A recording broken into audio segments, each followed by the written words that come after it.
somos 103, si querés, ¿cómo se llama? Bueno, Empezamos a sí, charlar un poquito, estamos a ¿sí? las 16, largamos, ¿te parece? Bueno, ayer hablamos de traumatismo de cráneo, y vamos a hablar de traumatismo espinal, ¿sí? Que es la continuación del sistema nervioso central, que baja hacia abajo por la columna. Yo soy el doctor Patricio Weller, soy neurocirujano, al igual que Facundo Van Inseldick. Trabajamos ambos en Rosario. Bueno, y ayer ya hicimos un poquito de la presentación, no vamos a aburrirlo con eso de vuelta, ¿sí? Un poquito como para arrancar. Esta es una primer placa que quiero que vean, que esta diapo se las voy a repetir un par de veces durante la noche, y tiene que ver porque si hay una imagen que quiero que se lleven y tiene que estar clara, es la de la radiografía de la columna cervical, ¿sí? Porque es algo que van a pedir mucho en la guardia y quiero que reconozcan ciertas cosas normales. Básicamente, primero, cuando pidan una placa cervical, siempre que sea completa, que se vean todas las vértebras cervicales, que generalmente es algo que no pasa, ¿sí? Y lo que tienen que prestar atención acá es que esté alineada, como en este caso, no importa si mantiene o no la lordosis, pero sí por lo menos que esté alineada, ¿sí? Que no trata de no observar trazos fracturarios, o sea, soluciones de continuidad en el hueso, ni colapsos vertebrales, que nos hablarían de fractura, ni desplazamiento de las vértebras. ¿Sí? Pero lo importante es que se lleven la imagen en la cabeza, no que me describan perfecto una placa, sino que tengan la imagen en la cabeza de lo que es la radiografía cervical.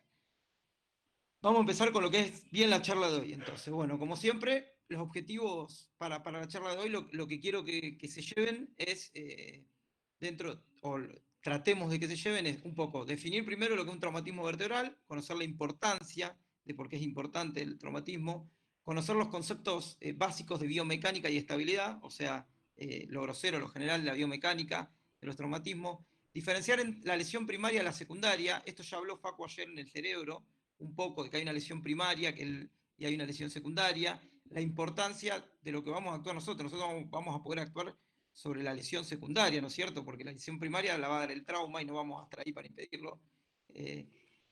Después, determinar los pasos diagnósticos, cuál sería un poco el esquema que tenemos que seguir, o sea, determinar los pasos diagnósticos clínicos y radiológicos a seguir, o sea, para hacer el diagnóstico después de un traumatismo vertebral, y a partir de, ahí bueno, hay un error ortográfico ahí, pero bueno, a partir de tener el diagnóstico podemos usar el tratamiento médico y quirúrgico. En realidad, más que nada, el tratamiento médico, cuáles son los primeros pasos que tenemos que hacer nosotros hasta que llegue el especialista, ¿sí? Antes que nada, vamos a hacer un breve paso. O sea, nosotros vamos a hablar hoy de traumatismo vertebral. Estaría bueno hacer un repaso de 5 minutos rápido de, de la columna vertebral, qué es la columna vertebral y cuál es el contenido de la columna vertebral y cuáles son las funciones de la columna vertebral. Porque si nosotros conocemos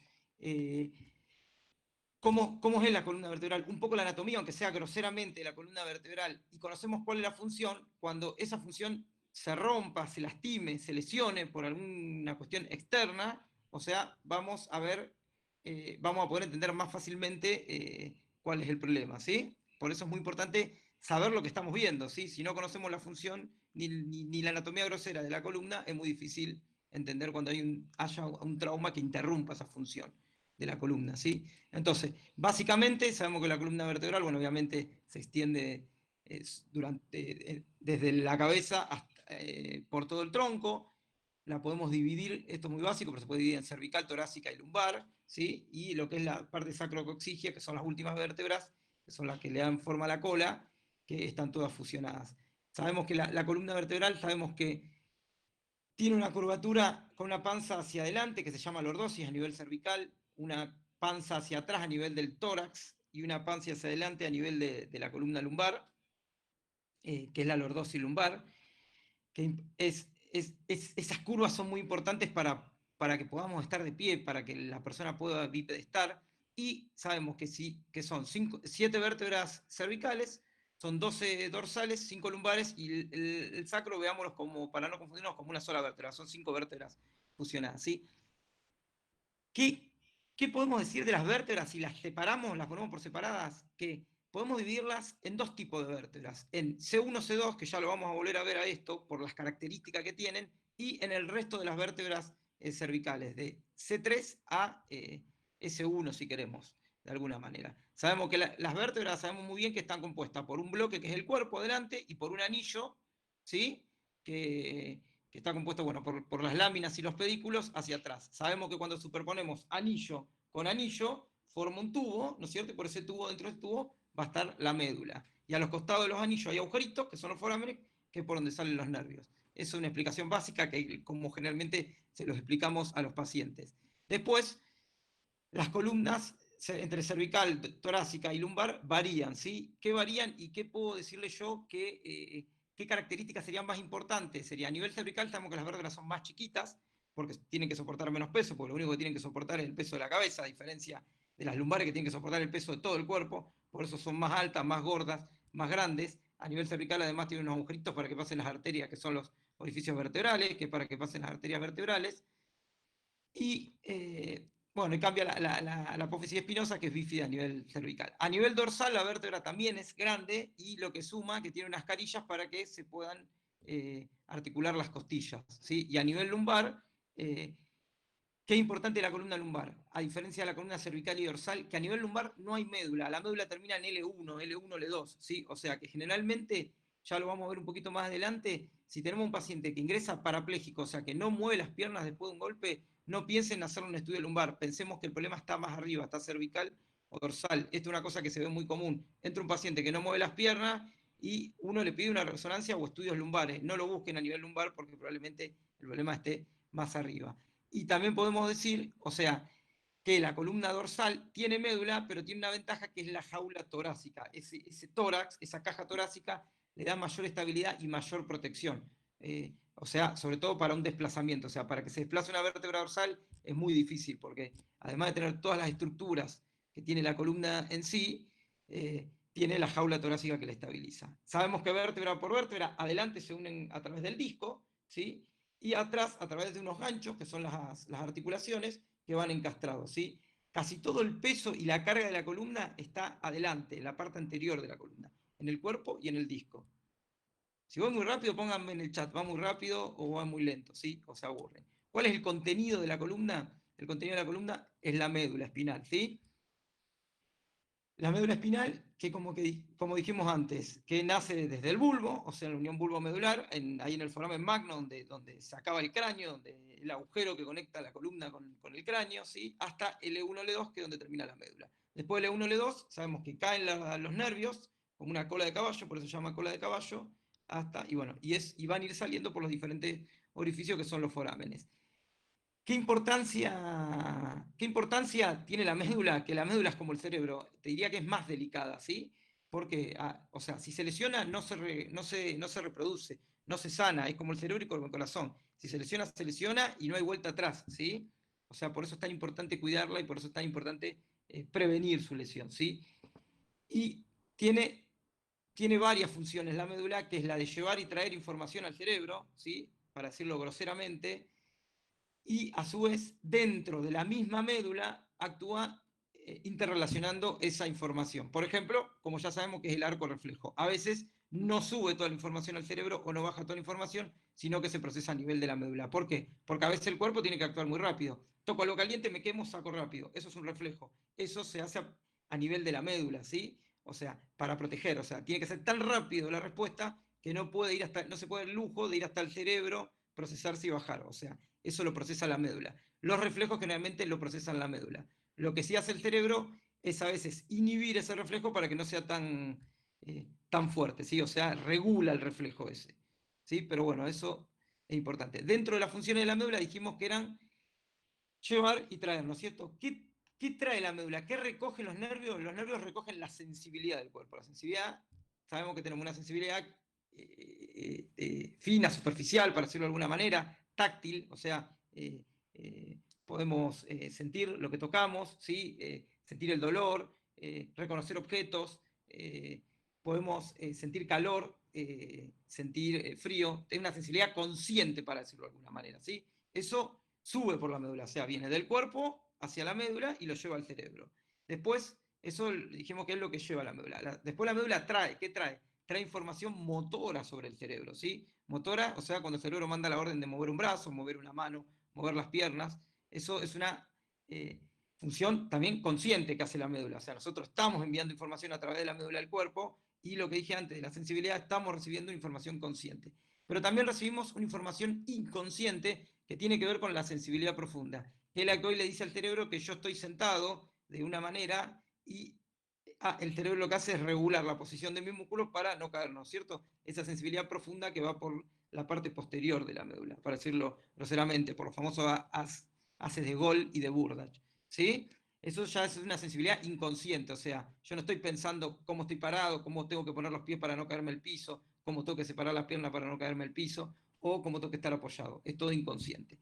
Y otra función que es importante de la médula tiene que ver con los trastornos del sistema nervioso autónomo, o sea, también ese sistema nervioso inconsciente, que hace que regule los órganos, las glándulas, los órganos como es el corazón, que regula los latidos cardíacos, regula la respiración. Nosotros no estamos pensando que tenemos que entrar y sacar el aire, o sea, es una cuestión inconsciente el movimiento del tórax, la expansión del tórax, el movimiento de los diafragmas. No estamos pensando en cómo regular la presión arterial, sin embargo, mientras nosotros estamos ahora charlando, la médula se está encargando de que tengamos una cierta presión arterial a través de regular el tono de las arterias, ¿no es cierto? A través del tono vasomotor sería, ¿sí? O el tono de los músculos para estar en una posición, o sea, también regula, cuando yo flexiono, yo doy la orden de flexionar el brazo, de alguna manera está relajando el músculo antagonista para que yo pueda flexionar el brazo, o sea, el tríceps. Toda esa función inconsciente la hace la médula. Volviendo a lo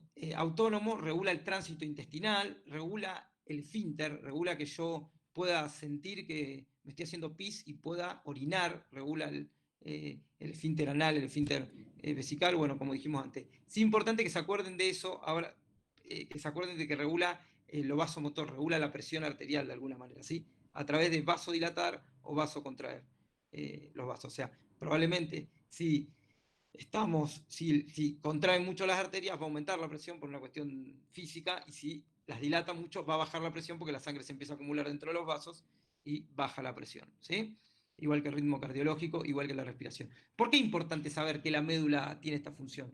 Porque si se lesiona esa función, si se lesiona la médula, se va a lesionar esta función. Entonces, si se lesiona la médula, el problema no es que no vamos a caminar más, por ejemplo. El problema es que podemos hacer un paro respiratorio, un paro cardíaco, una hipotensión.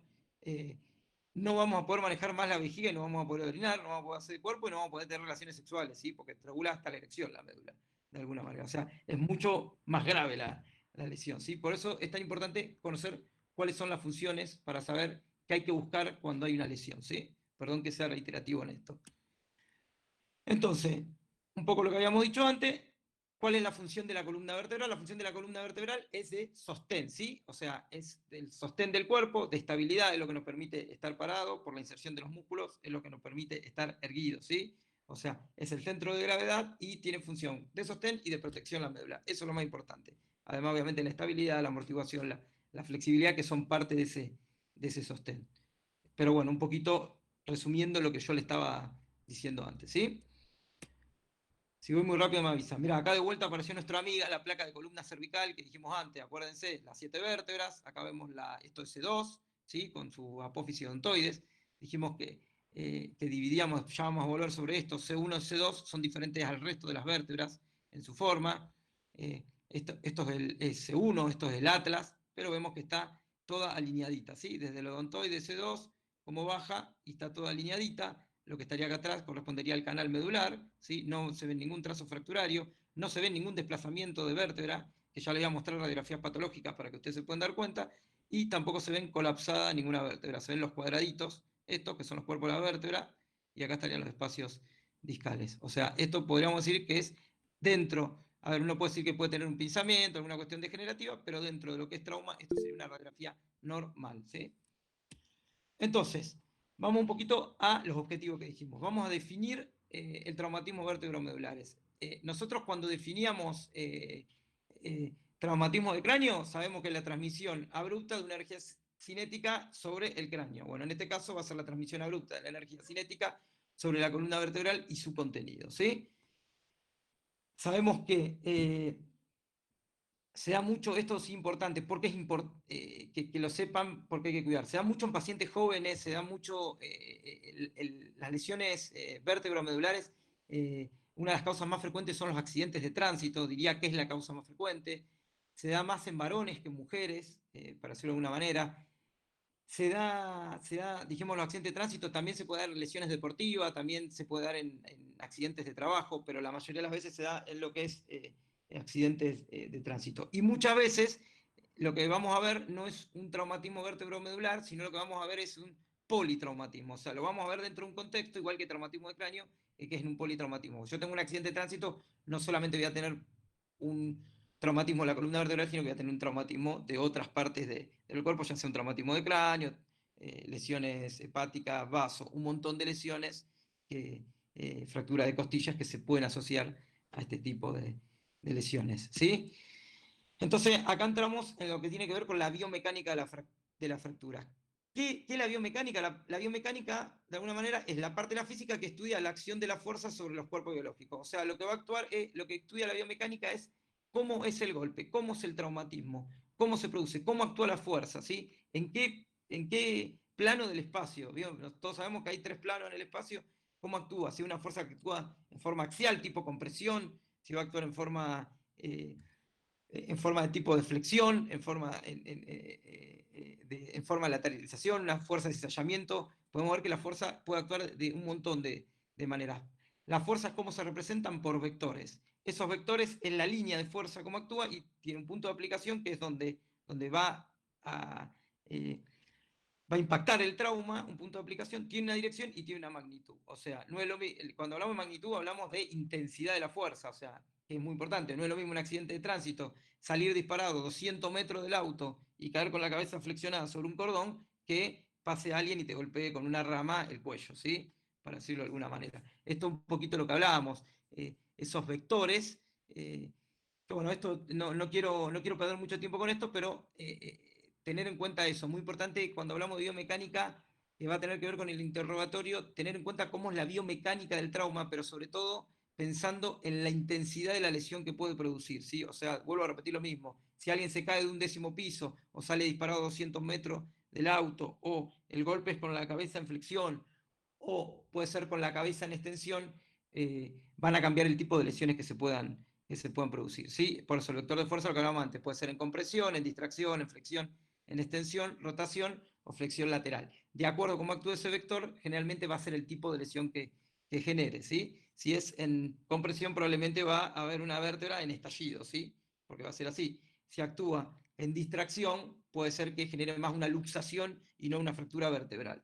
¿Sí? Pero lo importante es eso. Más que nada tengan el concepto de el antecedente del trauma, sobre todo ver la biomecánica, ver la intensidad de cómo fue eso, para poder imaginarse cuán lesionado puede estar esto, ¿sí?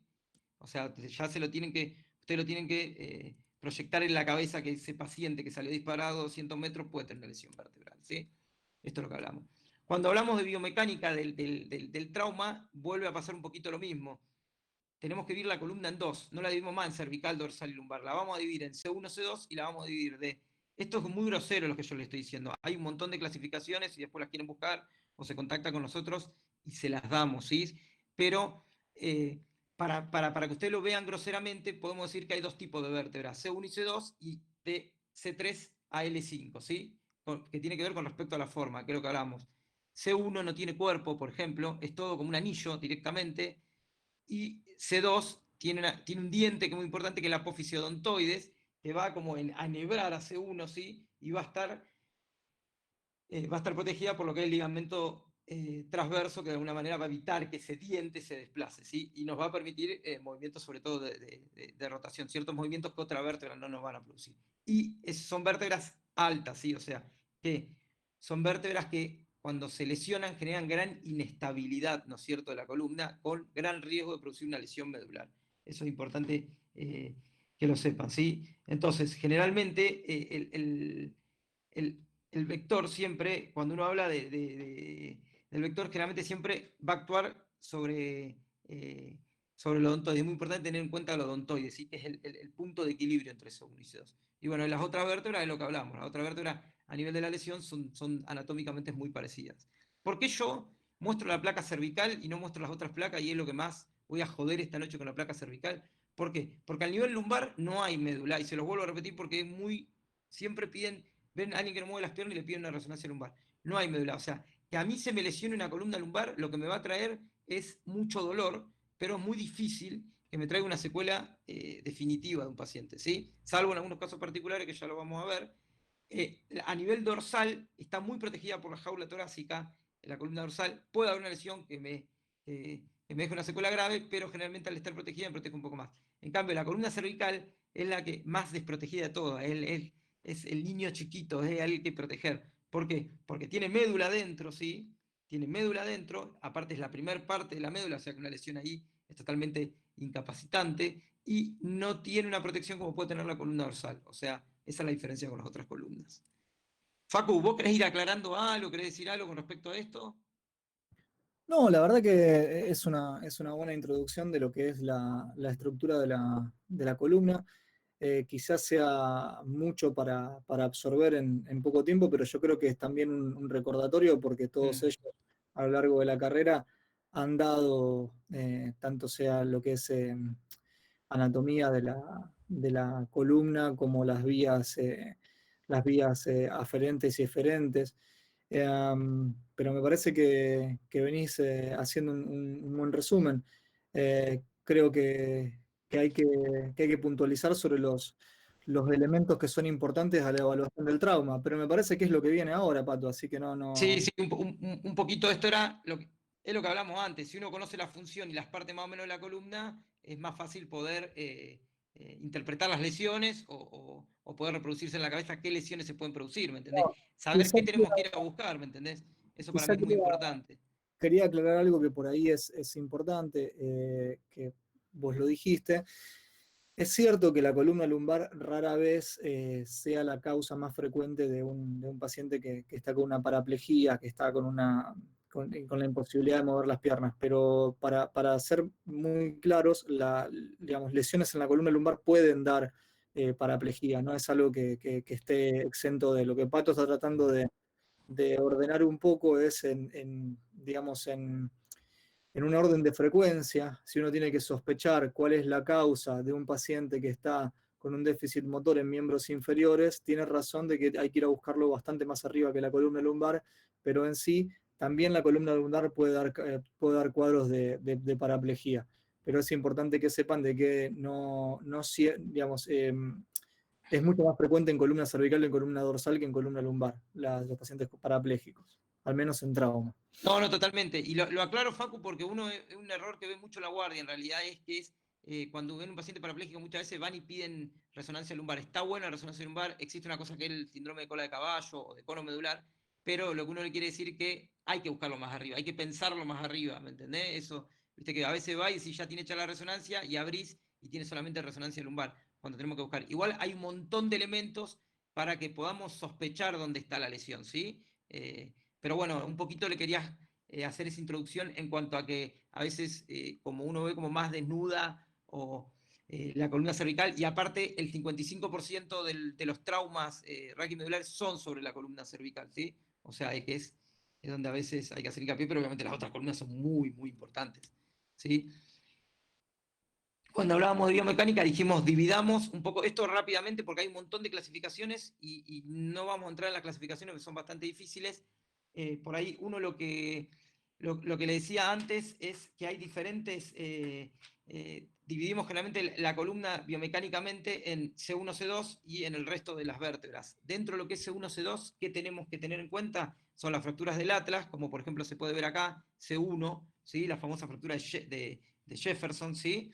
Podemos ver fracturas de C2, ¿sí? Las de Hackman, que es como que se desconecta el arco posterior se va a desconectar el arco posterior del, de C2 del cuerpo, ¿sí? Como se puede ver en esta imagen, acá lo estamos viendo ya en una reconstrucción, una radiografía, una reconstrucción sagital, en realidad una tomografía, ¿sí? Fractura de odontoides, es para nombrársela, acá tenemos otra fractura de Hackman, o sea, esto que estoy señalando acá sería la reconstrucción quizá axial de lo que estamos viendo en este corte axial de tomografía, ¿sí? O sea, básicamente las fracturas más frecuentes son las de Jefferson de C1 y lo que es la fractura de Hackman, que es donde se desconecta el arco posterior de C2 del cuerpo y probablemente haga una luxación, o sea, se vaya para adelante todo lo que es C1 y el arco y el cuerpo S2 y para atrás el resto de la columna. Y la otra fractura que es importante es la odontoide, que es la que hablamos antes, que también genera bastante inestabilidad. Acuérdense que acá tenemos el odontoide, por ejemplo, estoy marcando, y por detrás pasa el ligamento transverso, ¿sí? Por eso también es importante, podemos charlar un poquito de lo que, la importancia de la resonancia y de cada estudio en particular. Pero esto un poquito para que vean lo que yo hablaba de la fractura.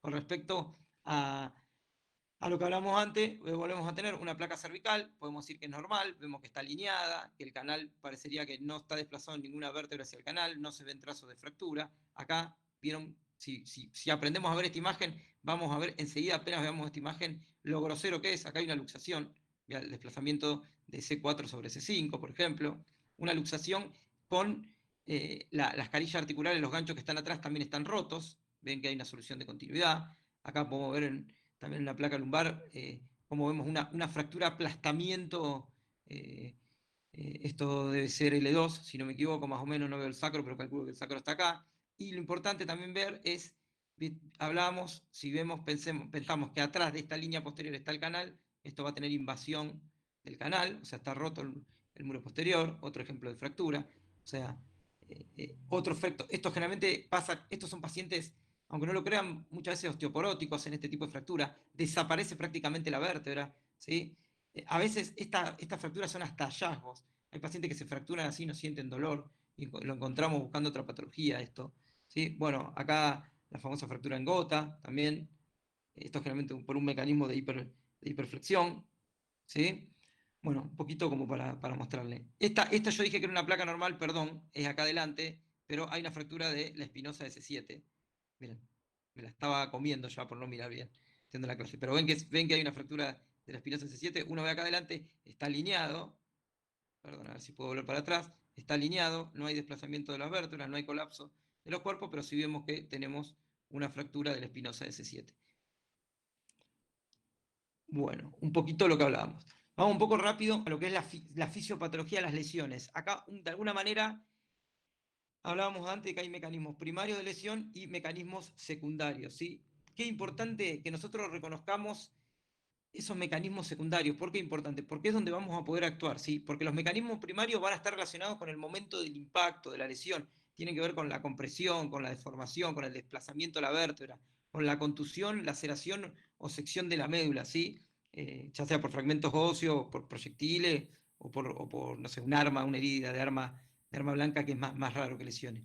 Eso es muy difícil, porque la única forma de prevenirlo es estar en el lugar del accidente. O sea, ya tenemos que empezar a ser más inspectores de tránsito que médicos para prevenir esto, ¿no? O policías, no sé. Pero sobre los mecanismos secundarios que se van a generar posteriormente y tienen que ver un poco con la respuesta inflamatoria que produce esa lesión, con toda esa cascada inflamatoria, ahí sí podemos actuar nosotros, porque eso ya tiene que ver, los mecanismos secundarios tienen que ver con los efectos sistémicos, como ayer hablaba Facu un poco del cerebro, tiene que ver un poco con la hipoxia, que se puede producir por depresión respiratoria, porque estamos hablando de un politraumatizado, o la hipotensión arterial, que se puede producir por una hemorragia interna, o por el mismo shock medular, que ya les voy a contar un poquito qué es, o por mismos procesos locales, que es lo que hablamos inflamatorio. Por eso es muy importante tener estable un paciente politraumatizado, ¿sí? ¿Por qué?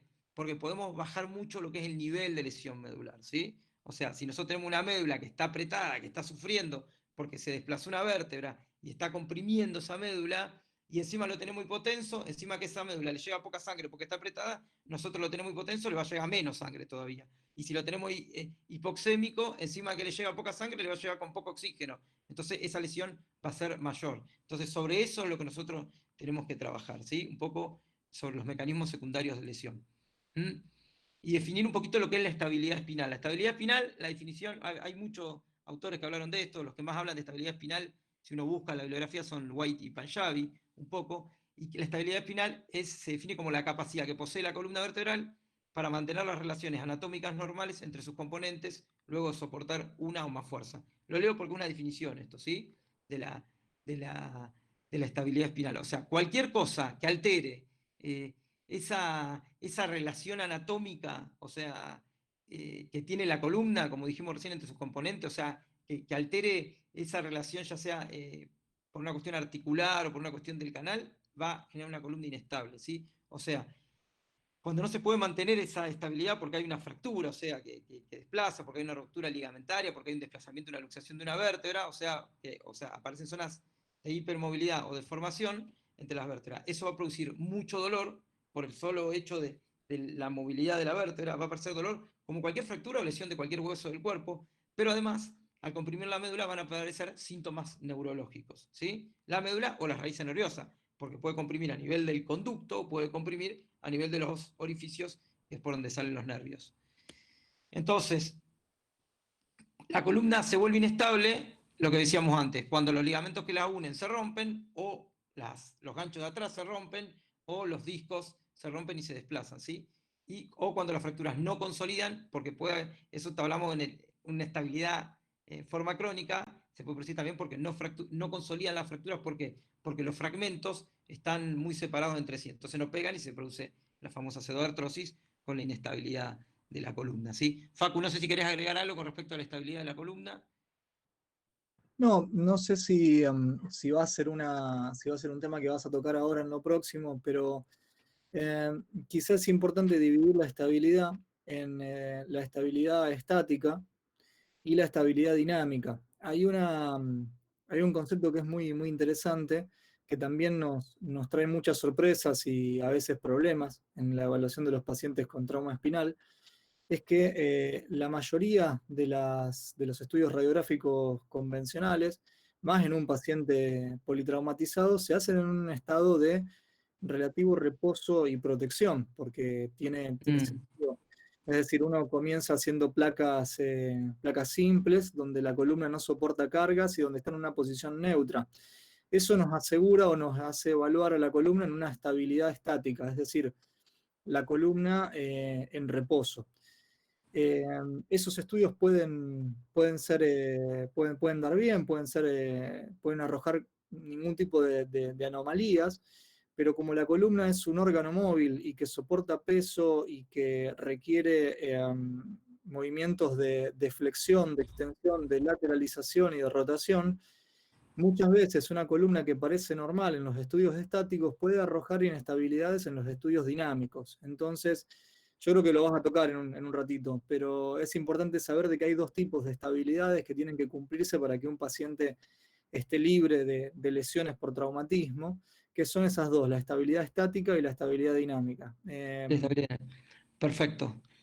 Eh, Facu, escúchame, otra cosa que les quería mencionar, que no lo tengo en la diapositiva, pero más o menos para que lo sepan. Hay lesiones que son ya de por sí, se consideran inestables, que es lo que decía antes. Yo antes les mostré una fractura del atlas, que, que donde se rompen los arcos del atlas, se separan.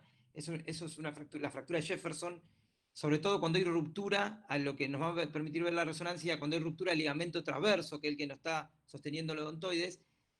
Eso es, por definición, una fractura inestable. La fractura de odontoides es inestable generalmente, ¿sí? Para que ustedes... A ver, hay diferentes clasificaciones y hay algunas que son estables y otras inestables, pero para que ustedes lo tengan idea, vos tenés una fractura de odontoides es inestable, de alguna forma se transforman en urgencia, ¿sí? O por lo menos para que la vea el especialista. La fractura con luxación de C2, C3, que es lo que decía antes, la de Hackman, la fractura del horcado, son fracturas inestables, en general, en grados 2 y 3. Y bueno, y todo lo que sean luxaciones cervicales son fracturas inestables, ¿sí? Después hay otros criterios para estabilidad, pero bueno, son más finos. Y lo que decía por ahí, hoy hay un montón de criterios, tablas para medir la inestabilidad, pero eh, hay unos criterios de Denis, que él lo que hacía era separar la columna en tres partes, o sea, una columna anterior, ¿no es cierto?, donde tenía el cuerpo vertebral, junto con el disco y el ligamento vertebral común anterior, una columna media, donde estaba la otra mitad del cuerpo vertebral, y una columna posterior, donde está todo el arco posterior. Y lo que decía Denis es que cuando tenía afectadas dos columnas, por definición, es inestable. De cualquier forma, todo eso hoy está en discusión y tampoco es, a ver, es importante que sepan el concepto de estabilidad, pero en el momento de la guardia me parece que lo importante que tienen que saber es, se tienen que llevar es por qué es importante actuar rápido, ¿sí? Que acá el tiempo, ¿vieron como en el corazón dicen el tiempo es miocardio? Bueno, en neurocirugía el tiempo puede ser cerebro o puede ser médula, ¿sí? Entonces vamos a empezar lo que es el examen físico un poco. Antes hablamos un poco de lo que es la anatomía, la función de la médula, repasamos un poquito lo que son los conceptos de biomecánica de estabilidad, y ahora vamos a ver un poco lo que es el examen físico. ¿Qué es lo que vamos a buscar en el examen físico? Vamos a buscar las funciones, antes dijimos qué función tenía la médula. Entonces vamos a ir a repasar y a revisar esas funciones de la médula, como son el compromiso motor, si hay compromiso motor, el nivel de compromiso motor, el nivel de compromiso sensitivo, o sea, el famoso nivel sensitivo, y la estabilidad de la columna, un poco que es lo que hablábamos antes, ¿sí? Vamos a buscar otras cosas también, pero groseramente quiero que busquen esto, porque también vamos a buscar si hay alguna alteración de las funciones, a ver si hay una disautonomía, si hay alguna alteración de las funciones autónomas, que son muy importantes porque son los que nos pueden matar un paciente por una lesión medular, ¿sí? Con respecto a lo que es el nivel sensitivo, es importante, el nivel sensitivo es, nosotros sabemos que existen los dermatomas, ¿sí? Es imposible que lo sepan de memoria y se lo acuerden. Hoy hacer guardia es más fácil que hace 15 años atrás cuando empezamos nosotros, por el hecho que uno en el teléfono agarra el Google y pone dermatoma y ya le sale el dibujito este y ya lo puede buscar con esto. ¿Qué es el nivel sensitivo? El nivel sensitivo es el último nivel, el último dermatoma sano, el último dermatoma que conserva la sensibilidad. O sea, si un paciente, yo le paso una virome, una llave, una moneda, lo raspan con lo que quieran, y no siente las piernas, no siente, y uno va subiendo y no siente, y empieza a sentir a nivel del ombligo, nosotros sabemos que va a tener un nivel sensitivo T10. O sea, sabemos que si acá, a partir de acá empieza a sentir, es T10. Si sabemos que empieza a sentir a partir de acá, que son las tetillas, por ejemplo, es T4, ¿sí? Eso nos va a dar el nivel sensitivo. ¿Es importante el nivel sensitivo? Sí. ¿Por qué es importante? Porque de alguna manera nos va a decir a dónde está la lesión. Si yo tengo un nivel sensitivo T10, probablemente la lesión va a estar dorsal, puede estar en T10, ojo que también puede estar en T12 y subir un poco, o puede estar en T9, ¿sí? Pero sabemos que alrededor de T10 va a estar la lesión. Por eso es importante describir el nivel sensitivo. Y es muy fácil. Empiezo a rayarlo con una virome, con una aguja al paciente, empiezo a subir y en un momento me dice, hay 100. Cuando dice hay 100, o hay siento normal, porque a veces no es que no siente las piernas, sino que siente poco las piernas. O sea, porque cuando hablamos de sensibilidad puede tener una anestesia completa, pero también puede tener una hipostesia, o sea, una disminución de la sensibilidad. ¿Sí? Con respecto a lo motor, que es el nivel motor, es un poco lo mismo que hablábamos. El nivel motor es, acá es un poquito ya más complejo porque en realidad lo motor uno tiene que evaluar por grupos, pero groseramente, perdón, que me parece que groseramente, el nivel motor, ahora yo lo voy a explicar, lo vamos a hablar por grupo. O sea, lo que vamos a hablar si el paciente está paraparético, disparético, cuadriparético o hemiparético, ¿sí? Para no complicarse. Pero bueno, lo importante es que les quede más o menos lo que es el nivel sensitivo, ¿sí? De qué hablamos cuando hablamos de nivel sensitivo. Entonces, lo otro, que es importante también definir el compromiso, de tener, el tipo de compromiso y el síndrome de compresión medular, ¿sí? ¿Qué vamos a tener que definir? Definir si es completo o incompleto. ¿A qué referimos si es completo o incompleto? A si perdió todas las funciones de la médula o solamente perdió algunas funciones. ¿Qué es lo que hablábamos antes? Si mueve las piernas o no las mueve, pero entre que mueva las piernas y entre que las mueve y no las mueva, hay una cuestión intermedia, que es que las muevas poco. O sea, entre estar parapléjico y estar normal, hay una cuestión intermedia, que es estar paraparético, ¿sí? Bueno, eso se mide, lo podemos medir de diferente grado, que ahora voy a llegar a eso.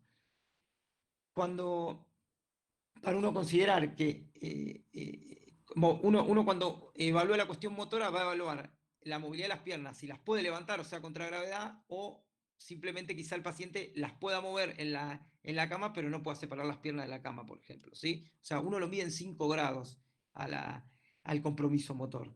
¿Sí? Lo importante es que ustedes sepan es si las mueve, si no las mueve, o si las mueve intermedio o poco, ¿sí? O sea, si es completo, incompleto, ¿sí? ¿Cuándo es completo un síndrome de compresión medular? Cuando tiene abolida completamente la función motora, cuando tiene abolida completa la función sensitiva y cuando tiene trastorno disautonómico, o tiene abolido completamente la cuestión que tiene que ver con el sistema nervioso autónomo, ¿sí?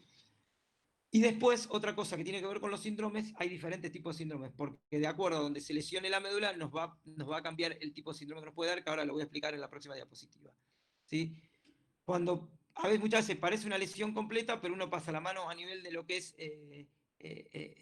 a nivel de lo que es sacro y todavía hay algo de sensibilidad, y eso ya, que haya un poco de sensibilidad a nivel sacro o a nivel del perine, ya nos habla de una lesión incompleta. ¿Por qué es importante buscar ese foco que es ese pequeño foco de sensibilidad a veces es la luz de esperanza, es lo que nos dice, che, hay algo de médula viva, resolvámoslo rápido este paciente, porque lo podemos recuperar y podemos revertir. Cuando el compromiso es completo, las posibilidades de reversión de ese síndrome son mucho menores, ¿sí? O sea, que haya un poquito de sensibilidad o que haya una pequeña contracción, es muy importante detectarla, ¿sí? Cuando la lesión es completa, puede aparecer lo que se llama un shock medular. ¿Qué es el shock medular? Es que el paciente se pone completamente flácido por debajo de la lesión, ¿sí? ¿Por qué? Porque queda completamente abolido hasta el arco reflejo, ¿sí? Y lo otro que puede aparecer es un shock neurogénico. Eso va a tener que ver con lo que dijimos antes, con la función autónoma de la médula. Acuérdense que la médula regula la presión. Si vos tenés una lesión, sobre todo a nivel cervical, perder la regulación de la presión, puede haber una vasodilatación y hace una hipotensión severa al paciente, ¿sí? Que lo puede matar. Al igual que puede hacer una arritmia por regulación del ritmo cardiológico o puede hacer un paro respiratorio por regulación de la respiración, ¿sí? Eso es importante que tengan en cuenta. Nosotros hablábamos de qué teníamos que definir, si el síndrome era completo o incompleto, por un lado, ¿sí? Eso era muy importante. Pero también hay ciertos síndromes, a veces cuando son incompletos, que tienen que ver que se lesiona una parte de la médula y no completamente toda la médula. Si se lesiona la parte anterior de la médula y tenemos un síndrome anterior, sabemos que por la parte anterior de la médula va lo motor, o sea que probablemente ese paciente tenga un compromiso motor, o sea, en la movilidad, ya sea la pierna, brazo, pero tenga una sensibilidad conservada, ¿sí? Si se lesiona, si tenemos un síndrome cordonal posterior, podemos tener un paciente que mueva algo las piernas, pero tenga totalmente la sensibilidad abolida y también va a perder el control de las piernas, porque al perder la sensibilidad profunda pierde el control de las piernas. Lo que tiene que ver con el síndrome, hay un síndrome que se llama síndrome de Brown-Séquard, que generalmente se ve más que nada, yo las veces que lo he visto en realidad fue más por lesiones postoperatorias, en trauma realmente nunca me tocó verlo, pero tiene que ver con una hemisección medular, o sea, va a tener abolida media función del cuerpo. Pero acuérdense que las fibras sensitivas se cruzan a nivel de la médula y las fibras motoras se cruzan arriba en el tronco. Entonces probablemente tenga de un lado del cuerpo sensibilidad y abolida la función motora y del otro lado al revés. Va a tener, más o menos para que se den una idea, va a tener, no va a tener motriz, pero va a tener, perdón, no va a tener motor, pero va a tener sensibilidad, ¿sí? Y con respecto hay un síndrome que es el síndrome de Schneider o centro medular. Esto tiene que ver, esto sí se ve frecuentemente, muchas veces la médula se nutre por imbibición, para decirlo de alguna manera. O sea, las arterias llegan hasta la parte más superficial de la médula y la sangre va difundiendo hacia el centro de la médula. ¿Qué pasa? Muchas veces hay canales estrechos, que pueden ser congénitos o adquiridos, o sea, la médula ya de por sí está apretada previamente a un trauma. Y cuando se produce el trauma, a veces no es un gran trauma, pero puede ser un latigazo, ¿sí? Hace que ese movimiento brusco de la médula hace que no llegue bien la sangre al centro de la médula. Y lo que nosotros sabemos que por el centro de la médula pasan los fascículos más, los que van a los miembros superiores. Entonces, ¿qué nos va a pasar en este caso? Nos va a pasar que el paciente va a tener más déficit a nivel de los brazos, o sea, va a tener más dificultad para mover los brazos, igual que va a tener más dolor en las manos, por ejemplo, que a nivel de los miembros inferiores. O sea, uno pensaría que si se lesiona a nivel de cervical puede quedar cuadriparético. No, a veces puede perder mucho la función de los miembros superiores, ¿sí? Y tener la función de los miembros inferiores bastante intacta. Eso es un síndrome centromedular. Esto para saber que hay diferentes síndromes. De cualquier forma, a mí lo que me interesa que se lleven de acá es saber si es completo o es incompleto, ¿sí? Por esto que yo le decía, porque cuando es incompleto, estamos hablando de que no está lesionada completamente la médula, que lo que puede estar es apretada y por eso no está funcionando bien, y podemos actuar sobre eso. Y la verdad que muchas veces no hay algo que dé más satisfacción, yo creo que en la neurocirugía fue como decir lo mismo, que es un paciente que no está moviendo las piernas, que no puede caminar, operarlo y que vuelva a caminar o tratarlo de diferentes maneras, ¿sí? Entonces, un poquito repasando lo que decía antes, antes hablamos del nivel sensitivo, lo que era un poco con los dermatomas, el nivel motor, para hablar de nivel motor, el nivel motor en realidad se define como el último nivel a nivel motor que tiene una movilidad mayor a 3 para 5, o sea que tiene una cierta fuerza considerable, para decirlo de alguna manera. ¿Sí? Pero no quiero que se hagan lío con eso, sino lo que me interesa es que sepan distinguir entre lo que es una paraparesia y una paraplegia, lo que es una disparesia, una displejía, que es generalmente lo que yo le decía, que tiene un trastorno para mover los brazos, con quizá movilidad de las piernas conservada, lo que es una monoparesia, o sea, que solamente la afectación afecta un miembro o una parte de un miembro, porque a veces puede ser que una fractura te lesione la salida de un nervio, entonces lo que va a impedir es la movilidad de ese músculo inervado por el nervio, o bueno, lo que hablábamos, o una cuadriparesia, una cuadriplejía cuando ya el paciente no puede mover nada. Que si estamos hablando de una cuadriparesia, obviamente que la lesión va a ser cervical y no solamente el problema va a ser que no pueda mover nada, sino que además de no poder mover y no sentir los miembros, va a tener todo un trastorno disautonómico que es importante que lo tengan en cuenta, porque es lo que puede hacer que a usted el paciente le haga un paro respiratorio en la cara en una guardia, ¿sí? Esto es hay diferentes clasificaciones para ver el grado de esto. Esto se puede bajar el ASIA, la escala ASIA. Estos son como formularios que ya están preformados para uno poder completarlo, ¿sí? Obviamente que esto nadie lo sabe de memoria, pero tranquilamente uno lo pone, como dijimos antes, en el celular y de alguna manera nos va marcando con los dibujitos cuáles son los niveles que están afectados y da una cierta puntuación para, para saber qué grado de lesión tenemos, ¿sí?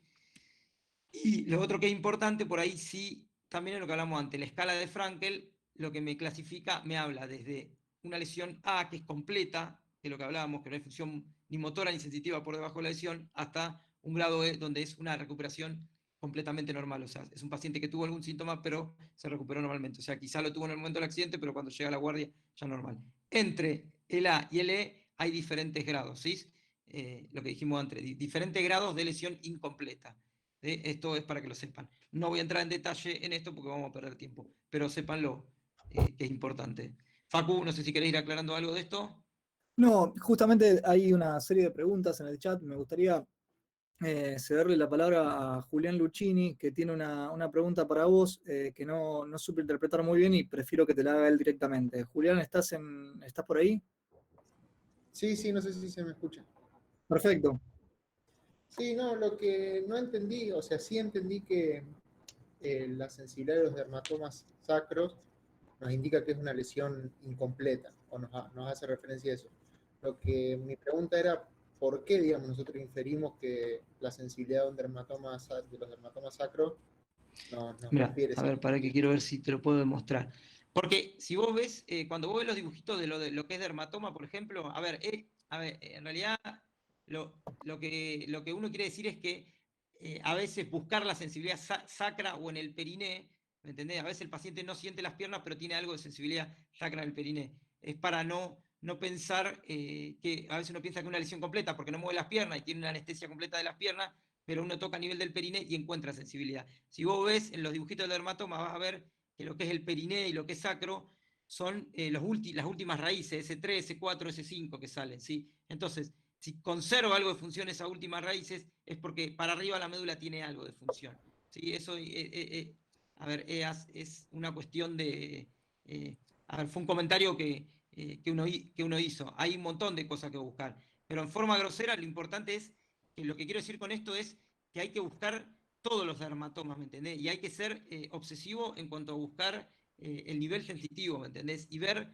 si es realmente una anestesia o es una hipoestesia, ¿me entendés? No importa, porque el paciente por ahí te dice, no siento las piernas, pero cuando vos le apretás la pierna o cuando vos le pasás la virome o le pasás la aguja, tiene una leve sensibilidad y tiene una sensación. Obviamente le tenés que hacer cerrar los ojos. Eso es lo que uno quiere decir cuando recomienda que a veces muchas veces no siente las piernas, pero tiene algo de sensibilidad a nivel sacro, que son las últimas raíces. O sea, Claro, ese paciente tiene algo de función medular, hay una luz y nosotros agarramos. La médula es una soga, a ver, te lo voy a decir de esta manera. La médula es una soga. Si se corta entera la soga, sonamos. Pero si hay un hilito que une los dos extremos de la soga, ¿sí? A partir de ese hilito nosotros podemos llegar a recuperar gran parte del resto de la soga, ¿sí? O sea, podemos volver a unir los dos cabos de la soga. Y a veces, ese hilito muchas veces es la sensibilidad sacra, por eso uno pide que lo busque. Después hay otras cuestiones, pero son más específicas y realmente lo va a hacer el especialista y tiene que ver con el reflejo bulbo cavernoso, que habla un poquito de mal pronóstico y que es cuando termina el shock medular. Pero no quise entrar mucho en detalle eso porque me parece que vamos a perder tiempo y es algo que, para mí, es algo que queda más para el especialista. O sea, lo importante es que en una guardia ustedes distingan entre lo que es, lo que dijimos antes, entre lo que es si es completo o incompleto, ¿sí? Y dos cosas es fundamental que se lleven de esto. Si el síndrome de compresión medular es completo o incompleto, ¿sí? Y el nivel sensitivo para mí es muy importante, porque nos va a hablar un poco de qué nivel está la lesión, ¿sí? De lo que hablamos hasta ahora, eso para mí es lo más importante. Después saber que hay diferentes tipos de síndrome de compresión medular cuando hablamos de incompleto, como puede ser, bueno, dijimos anterior, posterior, y todo eso sí, si uno lo conoce, mucho mejor. Pero no pueden dejar de desconocer esto que yo le decía antes, que estaba un poco relacionado con la escala de Frankel. No sé si Facu coincidís conmigo, que esas dos cosas me parece que son muy importantes. Hola, Pato. Sí, No, me parece bien lo que estabas diciendo en cuanto a a lo que es las lesiones completas o incompletas. Quizá me gustaría hacer un pequeño contrapunto como para ordenar un poco la idea. Em, Pato lo que estuvo nombrando es un poco la forma que nosotros tenemos de pensar en los pacientes con traumatismos espinales. Yo creo a grandes rasgos que hay dos tipos de traumatismos espinales.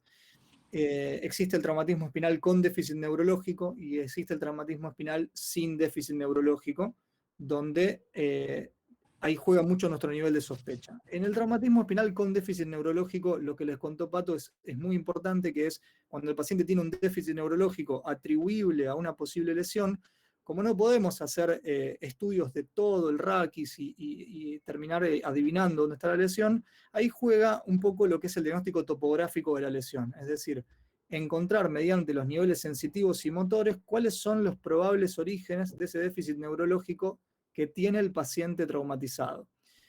Ese es un paciente que nos plantea un desafío, que es frente a los signos y a los síntomas que el paciente refiere y a nuestra exploración neurológica, definir el lugar de la lesión, hacer un diagnóstico imagenológico, que lo va a decir Pato ahora, y después, obviamente, referir la consulta al especialista, hacer las medidas iniciales y demás. El otro tipo de paciente, que es el paciente que no tiene déficit neurológico, es un paciente donde nosotros tenemos que sospechar el trauma raquimedular en base a lo situacional, que es lo que también hablaba Pato antes, la cinemática del trauma, el dolor que el paciente refiere, y obviamente hacer estudios digamos, considerados de admisión para pacientes politraumatizados que vayan dirigidos a la fuente del dolor y a las fuentes más frecuentes de trauma raquimedular. Ahora, lo que están hablando de lesión completa versus lesión incompleta en sí es un poquito ir más allá, porque en realidad la lesión completa y la incompleta nos sirve a nosotros para tratar de dar un pronóstico de qué posibilidades tiene esa lesión de volver atrás con algún tipo de tratamiento, y nos habla también del tipo digamos, de a qué tipo de invasión tenemos que llegar para tratar ese paciente. Es decir, con una lesión incompleta, uno trata de poner todo arriba de la mesa para que el paciente mejore. Con una lesión completa, ya ahí las cosas se vuelven un poco más grises y están siempre en discusión cuánta agresividad le hace bien a un paciente que ya de por sí está debilitado por un traumatismo. Había una pregunta más, Pato, que quisiera que respondiera, sí. que es cuánto habría que esperar en los casos de síndrome transitorio, es decir, la conmoción medular.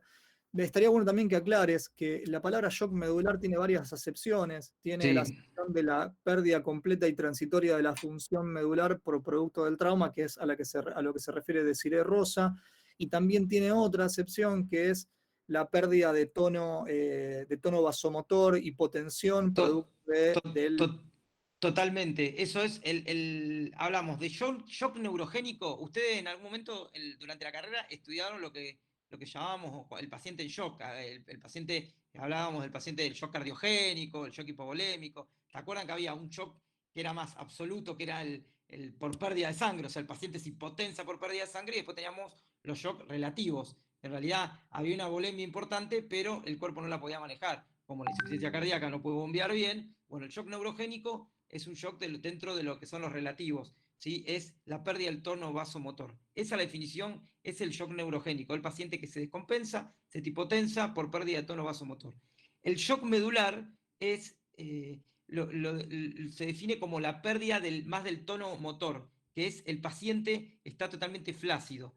¿Cuándo es el punto que termina el shock? Uno sabe que termina el shock medular, que tampoco es bueno que termine el shock medular, porque en realidad va a pasar de un paciente flácido a un paciente espástico y rígido, cuando aparece el reflejo bulbo cavernoso, que en realidad lo que uno hace es, cuando de alguna manera está haciendo un tacto rectal, va a ver que hay, bueno, no sé si lo querés contar vos, pero bueno, puede llegar a haber una contracción del esfínter anal y se puede acompañar de priapismo, ¿sí? Generalmente, que es parte también de ese shock.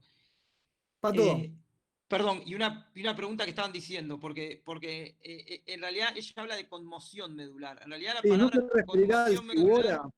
¿No será el ¿eh? Cibora? Sí, perdón. No, yo lo que puedo entender como conmoción medular, no existe la conmoción medular. Si lo extrapolamos a lo que es lo que es en el cerebro, que es como si fuese una contusión de alguna manera, lo más parecido a una conmoción medular puede llegar a ser lo que es el síndrome de centro medular, en realidad, que es por un déficit de, No, de yo, circulación. Pero con la palabra conmoción medular, en realidad no existe. Y síndrome transitorio de esto, o sea, sí puede ser transitorio, porque puede ser, generalmente, ¿en qué casos va a ser transitorio la lesión medular? Sobre todo en los síndromes centromedulares, donde ya hay una lesión previa y quizá el movimiento de esa columna haga que haga una falta de una hipoperfusión de la médula y por eso te da los síntomas. Ahí donde vamos a ver generalmente un síndrome transitorio. Después, en realidad, más que esperarlo, hay que estudiarlo a lo que es el síndrome de compresión medular. Pero no sé si querés que le demos la palabra a Desiree para que ella nos explique un poquito sí, a me qué se parece refiere bueno, con conmoción. me parece bueno. Y antes contesto otra pregunta rápido que dice, ¿para qué sirve la escala, la Asia o la de Frankel? ¿Sí? Que es de alguna manera es la Asia modificada. ¿Para qué sirve? Sirve por lo que dijo Facu, para definir qué grado de lesión medular tenemos, qué grado de compromiso tenemos y para poder dar de alguna manera un pronóstico, estadificarlo, si es grave, moderado, leve, para eso nos sirve realmente. Y para saber cuál puede llegar a ser, cuando hablamos de pronóstico, el grado de recuperación. Para eso sirve realmente la escala de Asia o la de Frankel, me parece. No sé si querés darle vos desde ahí la palabra a Desiree, no sé si podés. No, no, que si, No. si tiene si tiene la posibilidad de activar su micrófono, que nos cuente un poco qué quería preguntar, a qué se refería un poco y que charle un poco con nosotros. ¿Deciré?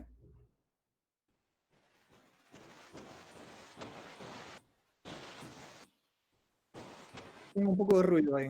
Sí, se escucha ruido, pero no lo escuchamos. ¿Deciré? Es más, tiene activo el micrófono. ¿Viste? Sí, sí, no lo estamos escuchando.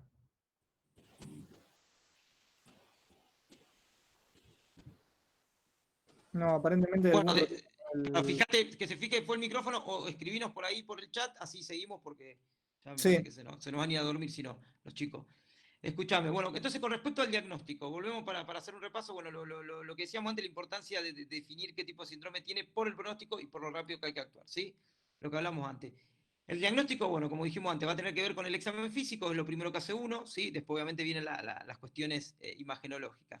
¿Qué tenemos que tener en cuenta, además de esta pérdida de funciones o estos síntomas que hablamos antes? Dolor en el cuello, en la espalda, a nivel dorsal, a nivel lumbar, ¿sí? Que tiene que ver con el lugar donde está el traumatismo, nos va un poquito indicar la famosa espinopalpación, que uno toca la columna y generalmente si hay una fractura, el paciente le duela donde esté la lesión cuando lo toca, ¿sí? Lesiones asociadas, hematomas craneofaciales, cervicales, lumbares. Las lesiones asociadas, sobre todo en un paciente, porque a veces tengamos en cuenta que vos podés tener un trauma raquimedular en un paciente lúcido o en un paciente que está inconsciente, ¿no es cierto? Cuando está inconsciente, ahí ya tenemos que buscar los estigmas de politraumatismo, ¿sí? Por eso es importante buscar hematomas, si hay lugar un golpe, ¿sí? Eh, Trastornos, ¿qué tenemos que tener en cuenta? Que muchas veces no se tienen en cuenta en la guardia, por eso lo puse en amarillo. Los trastornos respiratorios autonómicos, acuérdense que una lesión medular, a nivel sobre todo cervical, puede hacer que el paciente se hipotense, te haga un paro cardíaco o un paro respiratorio, y se le va a morir en la cara a ese paciente. Por eso, ténganlo en cuenta. ¿Por qué ténganlo en cuenta? Porque por ahí o lo tienen que intubar o conectar a un respirador, o tienen que hacer maniobras de rescate. Globo vesical, generalmente, otra cosa que es importante, perdemos la función autonómica, pierde esfínter ese paciente, pierde sensibilidad. O sea, se le llena la vejiga, tiene 2 litros de pis y no se entera. O sea, no se entera y no le duele, porque generalmente el globo vesical duele, ¿no es cierto? Porque un paciente que no puede orinar. El paciente que tiene lesionada la médula, además de perder el control de esfínteres, pierde la sensibilidad. Entonces, es muy importante que si hay una lesión medular, hay que poner una sonda al paciente. Esto es, seguramente Facu también lo va a poder decir, es muy común que uno lleve una guardia a un paciente que está parapléjico, está con una lesión medular y nunca tiene sonda puesta vesical, se la pone y le saca 2 litros de orina, ¿sí? Aparte puede dañar el riñón un globo vesical si uno lo deja mucho tiempo. Bueno, después tiene que ver el priapismo, otra cuestión que uno puede encontrar, me ha pasado verlo más de una vez, priapismo prolongado, a veces hablamos de priapismo ¿saben lo que es el priapismo, no? En la erección prolongada, más de 24 horas, y duele, o sea, no es que vos decís, mirá, qué bueno, qué macho, no, duele mucho, tener una erección de más de 24 horas, les puedo asegurar que los pacientes que uno lo ha visto es muy doloroso, y aparte que se puede necrosar el pene, ¿no? Bueno, la debilidad o parálisis es evaluar la cuestión motora, debilidad o parálisis en una parte del cuerpo, el trastorno de sensibilidad y la alteración de los reflejos. ¿Cómo van a estar los reflejos? Durante el shock medular, la primera parte, van a estar completamente abolidos probablemente, y a medida que se va recuperando del shock medular, van a estar aumentados los reflejos. ¿Por qué?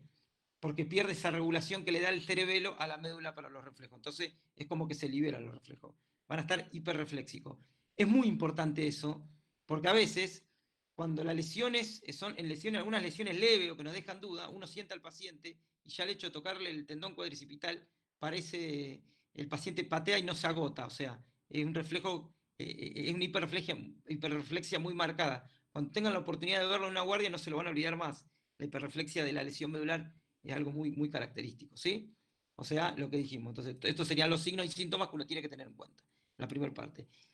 Después pasamos a las imágenes, hay sospechas, ¿sí? ¿Qué es la primera imagen que pedimos? De rutina, generalmente el politrauma, hay 3 radiografías que pide, que van a ser la radiografía de tórax, la radiografía cervical y la radiografía de pelvis, ¿sí? Porque son las lesiones que te van a descompensar, tanto sea por una fractura costal, o por una lesión cervical o por una lesión de pelvis, ¿sí? Que son las que pueden inestabilizar al paciente. Esto es lo que hablábamos antes, una radiografía normal, un perfil, un frente y una radiografía transoral para poder ver los odontoides. ¿Mm? Lo que decíamos antes, lo que vimos antes era una placa normal, esto es una placa patológica, ¿no es cierto? Se puede ver perfectamente la fractura acá atrás, o sea, además hay la tendencia, no se observa una luxación franca, pero sí una solución de continuidad sobre el cuerpo, ¿sí? Acá sí vemos una luxación, se observa muy claro el desplazamiento. A nivel lumbar lo mismo, perfil, frente, acá muchas veces nos vamos a encontrar con estas cuestiones, ¿sí? Que es, por ejemplo, le hago la radiografía al paciente, y el paciente tiene esto, que es un desplazamiento de una vértebra. Muchas veces, esto es una imagen vieja, es una listesis, es una patología degenerativa que se puede encontrar como un hallazgo. Es muy importante correlacionar esta imagen con el paciente, porque si el paciente no le duele la cintura y uno encuentra esto, probablemente sea vieja la lesión, ¿sí? Porque si tiene un desplazamiento de vértebra, le puedo asegurar que va a estar muerto de dolor. Por eso es muy importante la clínica con la imagen, ¿sí? Eso es criterio, eso es muy importante. Bueno, y a nivel dorsal, un poquito lo que hablábamos. Las placas dorsales son más difíciles de interpretar porque tienen la superposición de lo que es la parrilla costal. Por eso muchas veces ante la duda hay que ir a la tomografía. ¿Qué va a pasar? Si tenemos, generalmente, encontramos una lesión en la placa o sospechamos que hay una lesión y no la vemos, por ejemplo, a nivel de lo que hablamos antes, a nivel de C1 o C2, muchas veces es muy difícil verla en la placa, la lesión, a veces puede ser por falta de ojo, porque no se ve, pero uno sospecha la lesión, vamos a ver la tomografía. La tomografía es un estudio excelente para ver fracturas, ¿sí? Porque es el mejor estudio para ver hueso por las reconstrucciones que hace, a diferencia de la resonancia, donde nos muestra muy bien la médula, nos muestra muy bien los tejidos nerviosos, nos muestra muy bien los nervios, nos muestra muy bien los discos, ¿sí?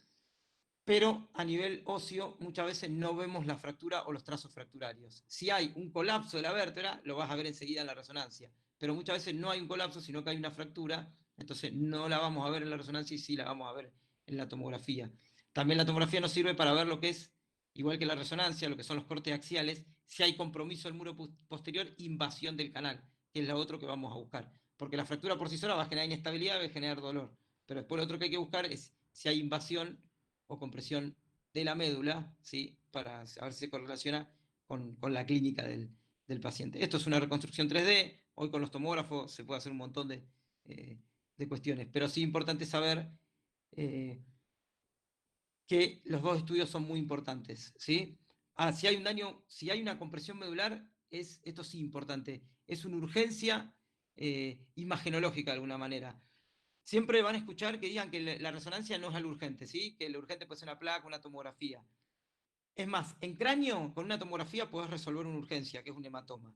En columna hay muy pocas urgencias para resonancia, ¿sí? Una es la compresión medular. O sea, la compresión medular es resonancia de urgencia, ¿sí? Estén donde estén, si no tienen resonador hay que derivarlo, y si no, tiene que venir el imagenólogo y hacerlo. Igual que las disecciones arteriales. La disección aórtica o las disecciones vertebrales también son otras urgencias imagenológicas. Son poquitas, una es esta, ¿sí? Esto es lo que hablábamos un poquito antes, bueno, de lo que es la resonancia, cómo nos muestra los tejidos blandos. Y otra cosa que nos muestra, perdón, que voy a ir para atrás, es lo que me va a permitir a veces la resonancia cuando deja duda, porque hay pacientes, sobre todo osteoporóticos, que pueden tener múltiples fracturas, nos va a hablar un poquito de una fractura, si es nueva o es vieja, ¿sí? Si es aguda o es crónica. ¿Por qué? Porque todos sabemos, en el T2, el líquido se ve bien blanco. O sea, si es una fractura aguda, vamos a ver bastante blanca la fractura. Igual hay otras secuencias que son mejores, como es el STIR, donde te suprime la grasa, entonces te permite ver bien a dónde está lo agudo. O sea, se prende como una lamparita, se pone blanco la fractura, ¿sí? Bueno, un poquito más de lo que hablábamos, de la resonancia. Esto es una fractura por distracción, es lo que hablábamos antes. Según cómo actúa la fuerza, puede generar una distracción, puede generar una compresión. Esto es un poquito la comparación de lo que veíamos antes. Esto es una luxación C3-C4, ¿no es cierto? Por una fractura. Probablemente acá se rompió todo, acá se rompió el disco y se rompió la parte de atrás, se rompieron los ganchos, se rompieron los ganchos de atrás, o sea, las articulares, se rompieron los ligamentos, todos los elementos que estabilizan la columna probablemente se hayan roto. O sea, este paciente seguramente fue sometido a una cinemática fuerte, a una transmisión de fuerza muy alta. Esto fue un accidente, un trauma de alta energía cinemática, para que lo entiendan de alguna manera. Y es un poquito comparar. Facu antes nombró una cosa que tiene que ver con la estabilidad, que yo no lo tengo acá, no tengo el ejemplo que creo que es importante, que muchas veces vos haces estudios, como son resonancia y tomografía, y la columna la ves alineada, y cuando haces la radiografía se desplaza la vértebra. ¿Por qué? Porque acuérdense que la tomografía y la resonancia son estudios que uno hace acostado, ¿sí? La placa vos la haces de pie, y a veces cuando vos parás al paciente y le tirás toda la carga o de la cabeza o del cuerpo a la columna, ahí es donde se ve el desplazamiento o se ve la luxación, ¿sí? Sobre todo eso pasa cuando hay subluxaciones de la columna, o sea, cuando en lugar de romperse todos los ganchos atrás, se rompe uno solo, o sea, cuando la lesión es unilateral, uno lo ve eso. Un poquito, acá otro ejemplo, acá lo que hablábamos antes, la resonancia está muy buena para ver lo que es la lesión medular, fíjense, esa mancha blanca en la médula, o sea, eso habla de mielopatía, esto habla de si este paciente tuviese una lesión, por ejemplo, incompleta, esto es una urgencia, ¿sí? Porque está comprimiendo la luxación, está comprimiendo la médula, y seguramente debe haber una compresión dinámica mayor a la que vemos acá en el estudio. Probablemente este paciente, obviamente, que hay que tenerlo con un collar cervical, pero más allá que uno tenga el collar, ese pequeño movimiento que hace esta luxación va a generar más lesión sobre la médula. Este es un paciente que hay que reducirle la fractura, perdón, y hay que lo que habíamos dicho, hay que reducir la fractura y hay que descomprimirlo, ¿sí? Esto es una urgencia. Por eso es importante, o sea, esto que puede ser edema o ya infarto, que se está infartando la médula, probablemente haya algo de médula sana. Lo que nosotros tenemos que salvar eh, es lo que tenemos que salvar acá en esta paciente, es poder recuperar la médula, la parte que está inflamada, no la que está infartada. Aunque no lo crean, esta chica es una arquitecta que viajando a Santa Fe volcó con el auto, ¿sí? Esta chica hoy está caminando, lo único que tiene es una dificultad para la movilidad fina del brazo, de la mano derecha. Es lo único que le quedó de secuela, ¿sí? Esta fue una paciente que se redujo, mira, esta es la foto intraoperatoria. Miren cómo se redujo la fractura y se hizo una fijación posterior. Y después lo fijamos por delante, sí que no tengo la foto. Pero para que ustedes entiendan la importancia de haber actuado rápido, eh, estaba muy sintomática, ya estaba con una cuadriparesia la paciente. Revirtió la cuadriparesia, lo único que quedó fue con esa lesión en la mano, ¿sí? Esto es lo que hablábamos antes, bueno, cortes coronales para ver las fracturas de odontoide. Quizá esta fractura en una radiografía quizá no la veamos porque no esté desplazada la odontoide, pero sí puede tener dolor ese paciente, lo llevamos a hacer una tomografía y vemos esto, ¿sí? Probablemente esto lo vamos a complementar con cortes axiales y sagitales para ver la indemnidad del ligamento transverso, a ver cómo está, ¿sí? Hablamos. Bueno, más fotos. Esto también, un paciente tenía como 80 años, mucho dolor cervical, no tenía síntomas neurológicos, pero tenía mucho dolor cervical y tenía una fractura de odontoide. Probablemente fue una caída tonta, estúpida, pero tenía como bastante osteoporótico, era medio tergopol el hueso, hizo esta fractura, fíjense, o sea, está alineada la odontoides, o sea, en la radiografía por ahí no la ves, pero cuando vos haces la tomografía, miren cómo hay un trazo fracturario, como una solución de continuidad grosera, ya cuando lo vimos habían pasado como 4 meses, o sea, esto no iba a pegar, esto iba a una pseudoartrosis, entonces le pusimos un tornillo para unirlo, famoso tornillo transodontoideo, o sea, enhebramos la odontoide con un tornillo. Esto, bueno, acá tenemos otra fractura, esto también, esto es una médica, una psiquiatra, también una fractura con invasión del muro posterior. Esto es lo que le decía antes Facu. Esta paciente, por ejemplo, estaba con dificultad para mover las piernas. Esta paciente estaba paraparética, tenía un síndrome de compresión de cola de caballo, tenía comprimida la cola de caballo. La diferencia entre la paraparesia de esta paciente y la otra que tenía lesionada la médula, que es como cuando se comprimen los nervios, tiene mucho dolor el paciente. La cola de caballo da mucho dolor, a diferencia de cuando vos tenés una lesión medular, no genera tanto dolor, genera dolor en el lugar del trauma, la vértebra, un dolor local, pero no genera dolor en las piernas. O sea, lo que genera es todo deficitario, déficit sensitivo y déficit motor. Esta paciente tenía mucho dolor en las piernas, además de tener dolor en la cintura y bueno, y obviamente ya tenía dificultad motora, ¿sí? Este tenía un síndrome de cola de caballo, tenía una compresión de la cola de caballo, ¿sí? Y un trastorno finteriano también tenía esta paciente, característico. Les vuelvo a repetir, no quiero entrar, se nos va a hacer muy largo si entramos a definir cada síndrome bien. Acá vemos de vuelta otra foto, esto para que vean imágenes, por eso le pasó mucho. Lesión medular, fíjense cómo está dematizada la médula, acá lo que hubo que, cuando se hace la placa se ve este paciente tenía, no tengo la tomografía acá, pero tenía subluxación, la placa es muy mala, tenía acá porque parte de una artrosis importante, entonces eso se la hace peor y mucho pisamiento, tenía subluxación, se veía acá, estabilizamos el segmento, también se veía la rotura de las articulaciones en la tomografía, el paciente que anduvo muy bien. Bueno, entonces un poco dijimos, accidente, vía pública, donde sea, sospechamos el accidente, conocemos ya cuáles son las funciones de la columna, de la médula, sabemos que cuando se alteran esas funciones qué síntomas da, sabemos que tenemos que buscar lo sensitivo, que tenemos que buscar lo motor, que tenemos que buscar un poco el sistema, lo que es lo autónomo, y sabemos que tenemos que pedir imágenes. O sea, vamos a pedir una radiografía, vamos a pedir una radiografía. Si nos deja duda la radiografía porque vemos una lesión, vamos a avanzar con la tomografía y con la resonancia. Así que ahí ya, yo creo que ya vamos a llamar al especialista. Si el paciente tiene una radiografía normal y no tiene síntomas, o sea, no tiene síntomas sensitivos, no tiene síntomas motores, o sea, no tiene un dolor que no cede, ese paciente no vamos a pedirle una tomografía y una resonancia porque no sabemos qué vamos a ir a buscar, porque un paciente que está asintomático, eso es importante, ahora se los voy a decir un poquito cuando hablemos un poco más del tratamiento. Pero cuando Paco, hablamos, sí. te quería, antes que empieces con tratamiento, hay 3 preguntas que la verdad que son muy interesantes. La primera es la pregunta de Desiree sobre el shock o la conmoción, como ella le había dicho, la Sí, conmoción sí. medular. Esa, creo que ya tengo una idea a qué es lo que se refiere.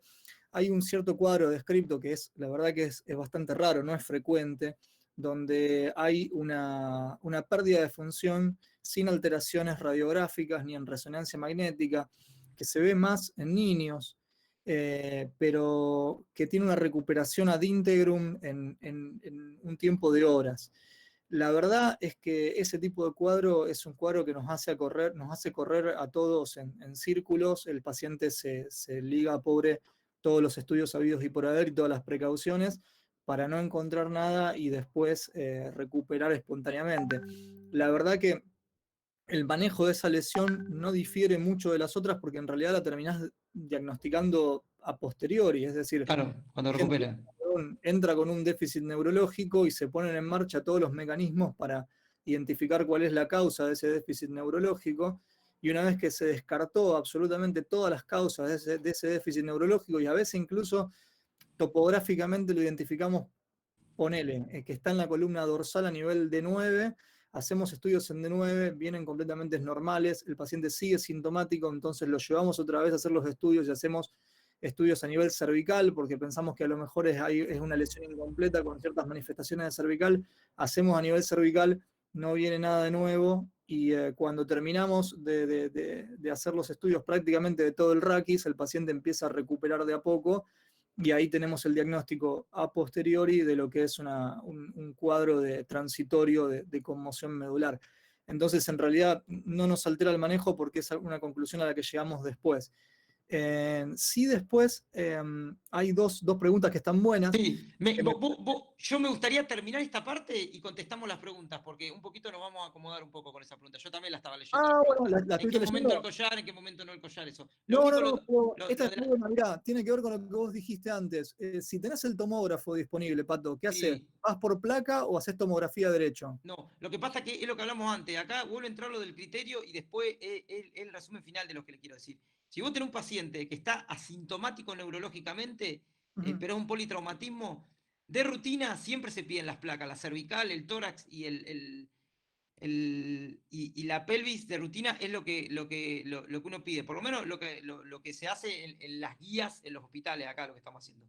Hoy sí es verdad que muchas veces, cuando vos tenés un tomógrafo y si es un multislide que escaneás al paciente entero en 3 minutos, muchas veces lo que hacen es, y tener un accidente de alta energía, es uno escanea al paciente entero con el tomógrafo y se podría quedar tranquilo con eso. Hoy no sirve para eso el tomógrafo, porque es un estudio que se hace muy rápida la tomografía. Pero estamos hablando de un hospital o en un lugar donde tengas el tomógrafo a disposición, el técnico ahí a disposición. Pero la realidad es que, ¿qué es lo importante? Ir a buscar, a ver, evaluar al paciente y ver qué le duele al paciente y qué síntomas tiene el paciente. ¿Me entienden lo que les digo? Si el paciente tiene parece una paraplejía con un dolor de cuello, ¿me entendés? O sea, uno lo toca y le duele el cuello, no puede mover el cuello, no puede mover las piernas, y vos encontrás un nivel sensitivo, metelo al resonador directamente a ese paciente a ver dónde está la lesión y llamar al especialista. Después probablemente el especialista quizás pida las placas porque las placas le van a servir para otra cosa, le van a servir para poder ver qué tipo de cirugía, para que podamos proyectar qué tipo de cirugía le vamos a hacer según la estabilidad de eso, igual que la tomografía nos va a servir para eso. Entonces, Pato, entonces, a ver si para aclarar un poco la cuestión, para, vos decís que hay placas que se piden de forma rutinaria de para... rutinaria siempre, un paciente que entra con un politraumatizado hay que pedirle siempre cervical, tórax Bueno, y el que hizo este, guardia en un hospital, eso no cambió hasta ahora. Generalmente esta placa, piden entonces, que estas placas no están dirigidas a una sintomatología del paciente, sino que son placas que se piden rutinaria a todo politrauma, ¿no es cierto? politrauma. Eso en Perfecto, politraumatizado. Después perfecto. vamos Y dirigidos a lo que es el traumatismo de columna, ¿me entendés? O sea, ver según la sintomatología o lo que refiere el paciente, o si vos ves un hematoma a nivel lumbar y eso, obviamente que le vas a pedir la placa lumbar o le vas a pedir otro estudio, lo vas a ver, ¿no es cierto? O si le duele la cintura, lo mismo estamos hablando. bien, En ese sentido, o sea, el criterio, o sea, si entra el paciente politraumatizado, no lo vamos a estudiar la columna, vamos a estudiar el paciente entero, pero de rutina se pone eso. Si el paciente entra y dice, me caí para atrás y me clavé un fierro en la columna dorsal, le vamos a estudiar la columna dorsal. De acuerdo a la sintomatología que tiene, le vamos a hacer una placa, le vamos a hacer una tomografía, le vamos a hacer una resonancia. En la columna dorsal, ¿qué nos va a pasar? Que vamos a hacer una placa, probablemente haya superposición, mala técnica y no lo podamos ver bien, y si tenemos un tomógrafo directamente le hacemos una tomografía. Hoy, si está en cualquier sanatorio del centro que vos tenés tomografía, probablemente si tiene un traumatismo dorsal le vas a pedir una tomografía, porque un estudio se lo hace en 2 minutos y ¿cómo se llama? Y te vas a sacar todas las dudas, ¿entendés? A ver, lo académico, esto vamos a pasarlo a la práctica. Es muy importante, las guías son muy importantes, pero en la práctica hay que tratar de ser expeditivo, ¿me entienden?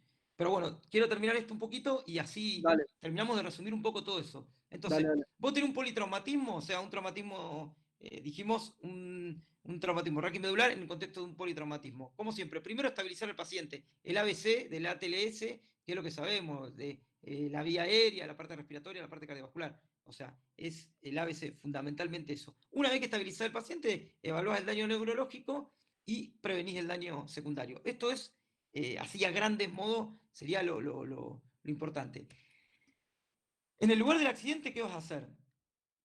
Si probablemente si hay un accidente grande, lo inmovilizás al paciente. El médico que esté arriba de una ambulancia, que esté ahí, lo que va a hacer es, le vamos a poner un collar cervical y lo vamos a poner en una tabla. Después tenemos tiempo para sacarle todo, ¿sí? Pero hagamos eso, no dudemos.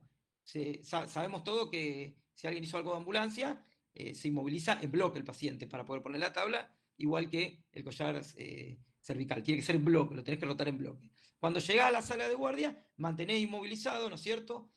Siempre hasta que podamos ir a ver el tema o sea, es como que la fractura vertebral y el traumatismo vértebro-medular queda en un segundo tiempo. En primer tiempo, volvemos a decir lo mismo que antes, permeabilidad de la vía aérea, funciones respiratorias y cardiovasculares. Una vez que vos ya estabilizaste ese paciente o descartaste que no haya ningún problema en ese ABC, ahí vamos a ver el tema de la columna, ¿sí? Como a través del interrogatorio, revisando al paciente y bueno, y a través de lo que es la función clínica. Y ahí vamos a evaluar, y ahí es donde pedimos la resonancia, TAC y RMI. ¿De qué va a depender que pida cada estudio? Y de la clínica del paciente. Si el paciente tiene sintomatología neurológica, se va a llevar la resonancia. Probablemente se lleve los 3 estudios. Si está con una compresión medular, se tiene que llevar la resonancia. Yo creo que a veces de entrada, por ahí le podés ir haciendo una placa porque, mientras esperás que llegue el técnico de resonancia, o que se libere el resonador, o que te lo preparen al paciente para la resonancia, igual que la tomografía. Lo que tiene la radiografía y la tomografía, que son en un paciente neurológico, una compresión medular, son estudios rápidos. Pero la resonancia es una urgencia, eso grábenselo. En una compresión medular la resonancia es una urgencia. Si son las 2 de la mañana, se levanta el técnico, se levanta el neurocirujano o el traumatólogo y tienen que ir a ver al paciente porque es una urgencia. ¿Sí? No la van a poder resolver ustedes. Lo que ustedes van a poder resolver en la guardia es lo que dijimos antes, es el daño secundario, que el paciente tenga una buena presión arterial, que esté bien ventilado, que tenga una buena oxigenación. ¿Sí? Eso es lo que hablábamos. Según el tipo de lesión que vean en las imágenes, vamos a ver si vamos a ver si el tratamiento es médico o es de resorte quirúrgico. ¿Sí? Entonces, así resumiendo un poquito lo que dije antes. Primero inmovilizamos al paciente, ¿sí? Hacemos una resuscitación médica, bueno, agresiva para reducir la isquemia medular, o sea, trabajamos sobre el daño secundario, el ABC, ¿sí? Terapéutica farmacológica como protección neuronal. Me voy a detener en este punto. Hasta hace 10 años atrás, una compresión medular, había un tratamiento que se hacía con pulsos de corticoides, ¿sí? Con el famoso salumedrol. Los últimos estudios dicen que probablemente hacer esos pulsos corticoides te inmunodeprime al paciente y te genere más daño que beneficio. O sea, hoy está discutido si hay que hacer una terapéutica, se hace ese salumedrol, ¿sí? O sea, pero si se hace, se va a hacer en una terapia intensiva probablemente. Entonces, no lo van a hacer ustedes en una guardia. ¿Te puedo interrumpir un segundo, Pato? Sí. Mm. Una cosa, es importante hacer punto en esto. La evidencia disponible va más hacia no indicar el uso de solumedrol que a indicarlo. Es decir, está discutido, pero está todo más orientado a no hacer solumedrol. Ahora, si se discute algo es sobre solumedrol, no se discute sobre dexametasona ni betametasona. Todo otro corticoide está totalmente contraindicado en trauma raquimedular y también en trauma de cráneo. Tiene mayor mortalidad que lo que uno le aporta al paciente. Entonces, si hay algo que no hay que hacer con el paciente con trauma medular, es hacerle una dexa para bajar la inflamación de la médula. No, está demostrado que no funciona así y que aumenta la morbimortalidad a corto plazo en los pacientes con trauma espinal. Perfecto, por eso lo nombré, pero no lo dije un poco por lo que decís vos, Facu, porque aparte lo van a haber escrito hoy. Cualquier guía que tenga por ahí más de 5 años lo van a encontrar el salumedrol, y hay muchos servicios que lo siguen haciendo el salumedrol, por cuestiones legales, dice, por alguna cuestión. Entonces, lo que dijimos, bueno, dijimos, por ejemplo, bueno, inmovilizamos al paciente, resucitamos, todo lo que tiene que ver con la cuestión sistémica del paciente, y ahí es donde, si vemos la lesión, lo estudiamos en la lesión, lo que tenemos que hacer es la alineación vertebral para reconstruir la columna. Cuando uno habla de alineación vertebral y descompresión, lo importante es que se puede hacer en forma cerrada o en forma abierta, pero ya una decisión más del especialista, ¿sí? Acá lo importante es hacer el diagnóstico para poder derivarlo o tratar eso que es urgente, ¿sí? Ahí hicieron una pregunta que dice que si la resonancia es una urgencia en el síndrome completo e incompleto. Sí, una urgencia a los dos, ¿sí? En el completo, porque quizá lo agarrás bien en agudo y lo puedes llegar a revertir por el tiempo, ¿sí? En una época se decía que antes de las 8 horas tenías más posibilidad de revertirlo que después de las 8 horas. En realidad hay una realidad. Cuanto más tiempo pase de un síndrome completo, menos chance de revertirlo tenelo. Uno puede poner un tope de 8 horas, 24 horas, sí. Hoy los estudios, hay muchos estudios en luxaciones cervicales que hablan de 24 horas, o sea, dentro de las primeras 24 horas, por más que el síndrome sea completo, hay chances de revertirlo. Y en el incompleto ni hablar, porque ese paciente es una médula que está sufriendo, ese paciente se le cayó un piano arriba del pie y hay que ir a sacárselo, ¿me entienden? Entonces, ese paciente es recontra urgente, es fundamental en los dos casos hacer el estudio de urgencia, ¿sí? Porque le cambiamos el pronóstico al paciente, o sea, actuar rápidamente le cambia el pronóstico al paciente, ¿me entienden lo que digo? Es que es un poquito lo que uno iba a hablar dentro de las conclusiones, que era, con todo esto que dije, primero, bueno, determinar qué tipo de si el paciente tiene una lesión medular, si tiene lo que hablábamos antes, si es un síndrome completo o incompleto, determinar la estabilidad de esa columna a través de los estudios por imágenes, ¿sí? Que lo que me van a decir, me van a hablar de inestabilidad y me van a hablar de compresión, de las dos cosas. Eso es lo que hay que determinar. Y si está realmente esa inestabilidad y esa compresión, lo que hay que hacer es la reducción temprana y cirugía de esa lesión me pueden cambiar el pronóstico de ese paciente, ¿sí? Por eso la importancia de actuar rápido, ¿sí? Bueno, y después de la elección del abordaje, de qué se le va a hacer, si se va a operar o no se va a operar, o el tratamiento, ya es del neurocirujano, ¿sí? O del especialista en la columna. Hay una frase, termino con esto y después vamos a contestar todas las preguntas. Hay una frase que estaba en el libro de imágenes que estudiaba yo, bueno, hace 20 años atrás en la facultad, que decía que el que no sabe lo que busca no entiende lo que encuentra. Y es un poquito lo que hablábamos antes. Eh, Más allá de lo que uno haga de rutina, es muy importante esto que dijimos antes, buscar el nivel sensitivo para saber, para poder proyectarse en la cabeza dónde está la posible lesión. Saber por qué le vamos a pedir una resonancia, o para qué le vamos a pedir una tomografía al paciente, o para qué le vamos a pedir una placa. Con respecto al collar cervical, que esto sí es muy frecuente y lo van a ver muy frecuente en la guardia, un paciente con un traumatismo cervical que no tiene dolor y tiene una placa normal, se le puede sacar el collar, no hace falta hacerle no hace falta hacerle ningún otro estudio imagenológico. Es más, con sintomatología normal ya uno le podría sacar, si no tiene dolor y no tiene nada, ya uno le podría sacar el collar. Pero bueno, como dijimos que la placa la hacemos de rutina, yo siempre le pediría una cervical. Y la tabla, otra cosa, no se duerman, yo lo que he visto es, el paciente no puede estar 24 horas arriba de una tabla porque se escara arriba de una tabla y le va a doler todo, pero por estar arriba de la tabla y no por el traumatismo. O sea, que la tabla más de 3-4 horas no la tiene que tener puesta el paciente. Eso es otra cosa importante que les dejo como mensaje. Bueno, Facu, si querés respondemos un poquito a las preguntas y no sé si querés hacer un aporte final a esto. No, buenísimo, Pato, gracias. No, lo que vamos a recorrer un poquito las preguntas para no dejar ninguna duda sin responder.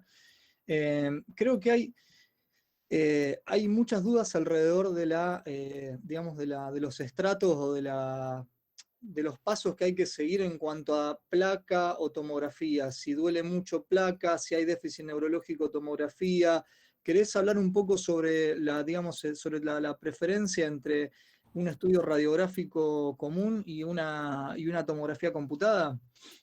Sí, para sintetizárselo, si el paciente tiene sintomatología neurológica, ese paciente hay que hacerle la resonancia. Si usted para ganar tiempo, por alguna cuestión le quiere ir haciendo la tomografía antes, porque no está el imagenólogo, porque no tiene la resonancia ahí en el momento, o está en un lugar que no tiene resonador y tiene tomógrafo, hacerle la tomografía, no hay duda. Pero ya anda llamando al especialista y conseguí la resonancia. Sintomatología neurológica hay que hacer la resonancia. Cuando hablo de sintomatología hablo de compresión medular, completa o incompleta, ¿sí? Fundamental.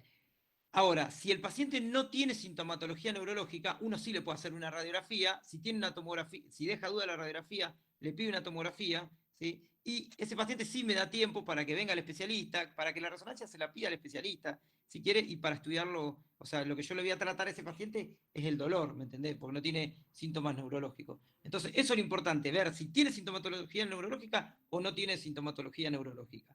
Eso es lo que nos va a cambiar por dónde vamos. Si tiene sintomatología neurológica, tratamiento de sostén, mantenemos al paciente inmovilizado, el ABC, buena presión, buena oxigenación y resonancia de urgencia, ¿sí? Y si no tiene sintomatología neurológica, podemos hacer una radiografía. Si la radiografía deja duda, hacemos una tomografía y hacemos tratamiento del dolor hasta que lo vea el especialista. Segundo punto, acuérdense siempre, es compresión medular, poner una sonda por el globo vesical y tener siempre en cuenta los trastornos disautonómicos que nos pueden matar a un paciente en la cara, ¿sí? Uno lo ve al paciente, puede estar hablando y a la media hora el paciente está hipotenso y no lo sacás con nada, un trastorno disautonómico por esto. Saber que existe, o sea, no sé si hay alguna cuestión, Facu, con respecto a eso. No, Pato, hay también una pregunta que está buena, que es ¿en qué momento dejas de preocuparte por una lesión cervical? Es decir, acá Melissa Pastor pregunta, está bien, le colocaste el collar cervical, pero ¿en qué Sí, momento lo sacás? ¿En qué momento te quedás tranquilo de que el paciente no tiene una injuria cervical traumática? ¿En qué momento se lo sacás? Por ejemplo, qué sé yo, ¿esperás a que esté plenamente consciente? ¿Esperás a que se todo, pueda parar? perfecto, listo. Primero, si un paciente inconsciente, tenés que esperar que esté consciente o hasta que le haces un estudio para descartar que no tenga una lesión. O sea, ¿Qué estudio, si, Pato? ¿qué estudio? Y si estamos hablando que un paciente, a ver, hay cuestiones que son, si vos estás hablando que es un paciente, un politraumatizado, que entra intubado porque hizo una depresión respiratoria, por eso probablemente ese paciente se le pueda hacer una tomografía, ¿sí? Porque es por una cuestión de facilidad, para descartar que no haya ninguna lesión ósea. Si no hay ninguna lesión ósea, nada grosero en la tomografía, yo creo que vos le podés sacar el collar cervical a ese paciente. Ahora, sí, ¿por qué en una resonancia en un paciente intubado? Primero porque el paciente va a estar inmovilizado porque no se va a mover porque va a estar en un respirador. O sea, si no ahora, si vos en la tomografía encontrás una lesión grosera, sí le vas a tener que hacer una resonancia. Lo que pasa es que una resonancia en un paciente respirado es un poco más compleja, lleva una anestesia, es un paciente crítico, politraumatizado. Entonces, meter en un tubo un paciente que probablemente tenga cierto grado de inestabilidad sistémica, media hora, 45 minutos, me parece un riesgo innecesario. Eso hablamos en un paciente que está inconsciente. Ahora, en el paciente que está consciente, vos en el lugar del accidente le pones el collar. Si el paciente está sintomático, o sea, no tiene dolor de cuello y no refiere ningún síntoma neurológico, se le puede sacar el collar. ¿Sí? Se le puede sacar, es más, se le podría sacar el collar sin radiografía. Yo, de cualquier forma, como la radiografía cervical, yo considero que es algo de rutina que hay que hacerlo, considero yo, y muchas guías lo consideran. Yo le pido siempre una radiografía cervical hasta por una cuestión legal, te diría, para quedarse tranquilo uno. Pero te vuelvo a repetir, si el paciente no tiene sintomatología, le podés sacar la inmovilización, no hay ningún problema. Si tiene sintomatología, estudialo, descartá que no tenga una lesión inestable y ahí le saca el collar. Ahora, si tiene una lesión inestable o te deja duda que la pueda tener, le dejas el collar. Me parece que en eso está claro, ¿no? Eso no sé si. Está perfecto. Pato, mira, justamente, eh, dice, te están preguntando de Cire Rosa si hay alguna otra cosa que no debas hacer con respecto a los medicamentos, alguna otra intervención que no debas hacer. Creo que se refiere generalmente a estas intervenciones medias por reflejo que hay en las Mm. guardias, como decir, bueno, le coloco esto por las dudas, como te dije con los corticoides. ¿Hay algo que se te ocurra que no debas hacer? No, no. Lo otro que por ahí que se ocurre, uno cuando entra un paciente, un traumatismo y está muy dolorido, muchas veces se tiende la triple D que le dan, que es la Dexa, el diazepam y el diclofenac. Tengan cuidado cuando usen drogas de acción central. ¿Por qué? Porque por ahí te puede deprimir un poco el sensorio y tanto sea por el control del paciente, porque además puede tener asociación a un traumatismo de cráneo, o, por ejemplo, si vos tenés un paciente con una debilidad muscular de por sí y encima le pones un diazepam, que es un relajante muscular, probablemente le potencie la clínica al paciente. Entonces, yo tendría cuidado con eso, un poco con los medicamentos de acción central. Lo trataría más que nada. A ver, el corticoide en realidad, como antiinflamatorio, sí se puede usar. Lo que no lo usamos es en altas dosis, pero probablemente un corticoide como antiinflamatorio. Y más Sí, si no tiene dirigido, una compresión de un nervio, por ejemplo, porque por ahí no tiene una compresión neurológica, pero tiene una lumbociatalgia. no Ahí sí le dirigido, tenés que meter. no dirigida a la médula, digamos, no, No, no, no, no pensando en que eso le va a evitar un mayor daño medular. no. Pato, tenés acá una pregunta sobre qué haces cuando tenés un paciente que tenés sospecha de injuria cervical y lo tenés que intubar. Y lo tenés que intubar. Bueno, ahí tenés que priorizar la intubación. En realidad lo que uno tendría que hacer es, depende de los elementos que uno tenga. Hoy tenemos elementos para intubar que tenés cámara, tenés el laringoscopio común y corriente para intubarlo y tratar de producirle la menor hiperextensión posible al cuello, o sea, que alguien baje la nuez y verlo. Si tenés elementos como un fibroscopio o hay unos laringoscopios que vienen con una camarita, con un espejo, es mucho más fácil porque no hay que hiperextenderlo. Lo ideal, si estás en un centro de alta complejidad, y ahí yo llamaría a un anestesista para que lo intube, porque generalmente es el que tiene esos elementos. En algunas terapias intensivas hay esos elementos. ¿Por qué? Porque hay que tratar de evitar la hiperextensión, ¿sí? Cuando hay que intubar al paciente si sospechas que tiene una lesión cervical. A veces no te queda otra. Uno lo que trata de hacer es reducir y hiperextender. O sea, reducís, hiperextendés para poder intubarlo. Pero bueno, hay que priorizar la vía aérea, es así.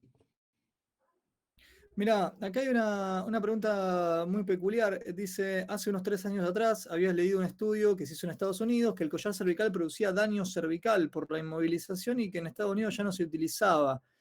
Es cierto, la verdad que sigue siendo un estándar de Sí. cuidado hoy por hoy el collar cervical.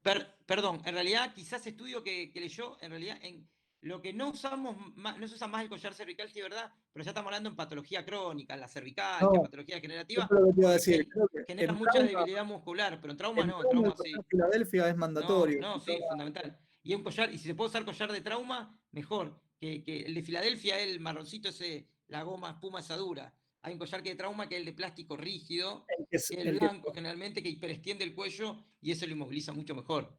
Y Ajá. si podés usar los soportes laterales en la tabla que inmovilizan también más, también hay que usarlo, hay que inmovilizarlo completamente al paciente. Además, tengamos en cuenta que es una inmovilización transitoria hasta lograr un diagnóstico y un tratamiento adecuado. Eso no debería ser un paciente que pase todo un día arriba de una tabla de extricación con inmovilizado. Es una situación muy, muy transitoria. Bueno, me parece que, no sé, a ver, ¿alguna otra pregunta? No, por A ahora ver, no.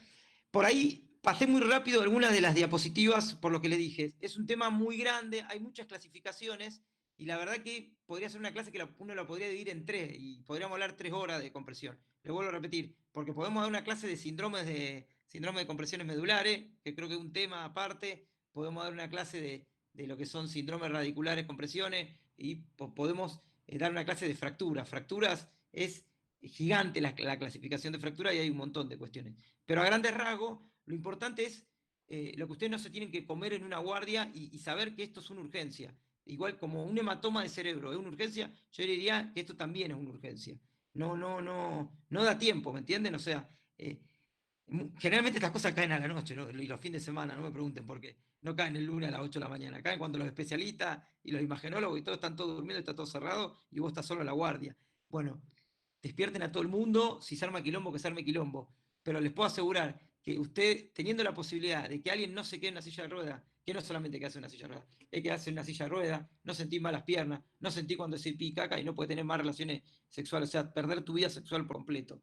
Teniendo la posibilidad de poder salvarlos de eso, lo pueden hacer, no duden en despertar a todo el mundo y la resonancia, bueno, lo que le hablaba, es una urgencia, ¿sí? Cuando es incompleto, ni hablar, hay que correr más todavía, porque ese paciente sí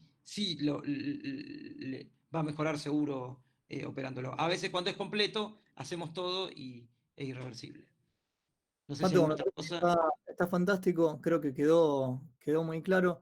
Lo que vamos a hacer es, teniendo en cuenta que no hay más preguntas, la damos por concluida la sesión de hoy. Nos volvemos a encontrar el próximo martes a las 20 horas, que vamos a estar charlando sobre ACV isquémico y hemorrágico. Así que, bueno, Perfecto. buen fin de semana para todos, buen resto de semana. Y siendo ya las 21:45, ya llevamos 1 hora y media, Che, nos mucho volvemos a ya. ver el martes que viene, ¿te parece?